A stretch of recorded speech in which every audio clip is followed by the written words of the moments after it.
We had this abysmal election results last week. You had a very underwhelming speech subsequently, and then you've had a slew of resignations. This most sort of, I suppose, important of which was yesterday, Wes Streeting, the health secretary.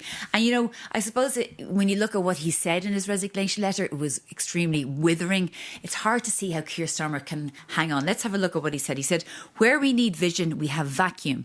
As you know from our conversation, having lost confidence in your leadership, I've concluded it would be dishonourable and unprincipled to remain in post." It's difficult, though, to see how the road ahead is for Wes Streeting. It doesn't seem that popular amongst the Labour Party. Then you have other people like Andy Burnham, who is not quite an MP. He's a mayor of Greater Manchester, so there has to be a by-election for him to be an MP to then challenge Keir Starmer. So we're looking at a long enough road, which could be death by 1,000 cuts, which means that Keir Starmer could be a lame duck Prime Minister for some time, which is obviously problematic for the EU. Less than 2 years ago, he became Prime Minister, and everyone thought here in Brussels, stability once again.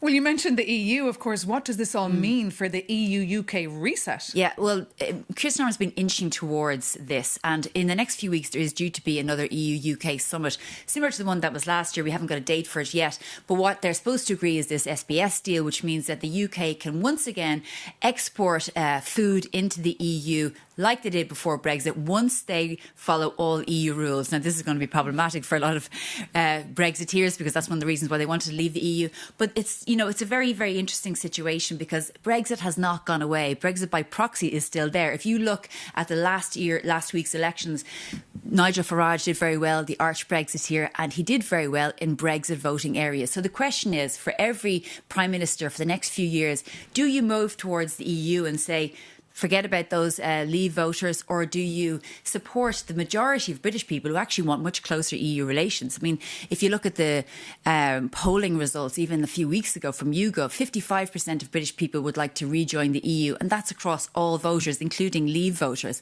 So, I mean, it's going to be problematic, but I think that Brussels would like to see the British have much closer ties, of course. And if you look at the British economy since Brexit, it's unobjectively been bad. You see investment down by 18%, you see employment down by about 5%, you see GDP down by 6 to 8%. So it's very, very difficult moment for any Prime Minister to try to deal with the growing Nigel Farage party, which is anti-EU, and also then you have, of course, the other part of the country who wants to say, well, look, we need to do the best for our economy, OK. Shona Murray, thank you so much for that very comprehensive update.